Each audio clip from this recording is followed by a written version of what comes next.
Hello, welcome to Space Events, the show that gives you a brief overview of what's going on in aerospace in a particular month. This one is for March of 2024. Let's get into it.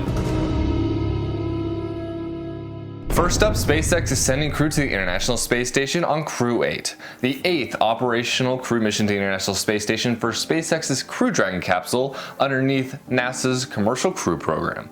This will be on Crew Dragon Endeavour, and the booster will come back and land at Landing Zone 1 in Florida. Next up, we always talk about this, Starlink. Starlink is a high-speed internet constellation built and launched by SpaceX. They've been launching for a few years now, and there are thousands in orbit. And Starlink has been going through some major upgrades, including SpaceX being able to tweet through a direct-to-cell satellite of Starlink. There could be a multitude of these in March, and all of them are flown on recovered boosters, and the boosters will be recovered once again. Next up for SpaceX is Transporter 10. This is the 10th dedicated SmallSat rideshare mission for SpaceX's SmallSat rideshare program. This is going from California into a sun-synchronous orbit, and the booster will come back and land at Landing Zone 4 in California. With astronauts going to the International Space Station, a part of Crew 8, Crew 7 a few days later will come home. Crew 7 has been on the International Space Station since August of 2023, and they will undock and splash down in the ocean. Next up, we're going to Rocket Lab with their awesome mission names, the Owl Night Long. The Electron will carry up 3 Stri-X satellites for Synspective, which are radar/Earth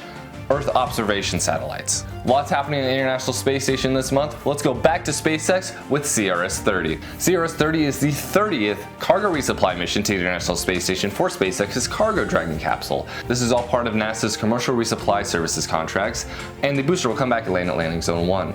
Time to take a U-turn because we're going back to Rocket Lab with Live and Let Fly. This mission is also known as NRL 123, and it's a classified mission for the U.S. National Reconnaissance Office, also known as We Know Really Nothing About It. Same song, different verse, but instead of Rocket Lab, it is United Launch Alliance launching NRL 70. This is again a classified mission for the U.S. National Reconnaissance Office, so we really know nothing about it. And play the somber music because this is the last flight of the Delta IV Heavy. 1, 0. Liftoff of the mighty Delta IV Heavy rocket with NASA's Parker Solar Probe, a daring mission to shed light on the mysteries of our closest star, the Sun.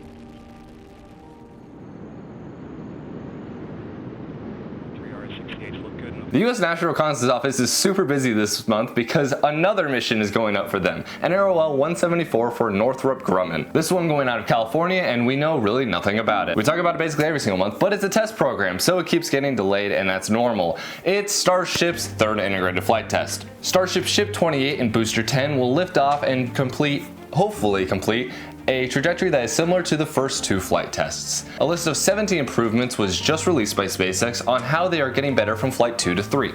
So let's see if Starship can do it. Last time was awesome and really close, so hopefully third time's the charm. Last one for SpaceX is USSF 62. For the Department of Defense, the WSFM-1 satellite is the next generation weather satellite that will help forecasting over maritime regions and help take measurements of the atmosphere and oceanic temperatures.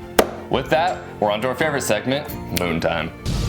The new moon for the month of March in 2024 is on the 10th, and the full moon is on the 25th. Thank you everyone for watching this month's edition of Space Events, and I'll see you next time.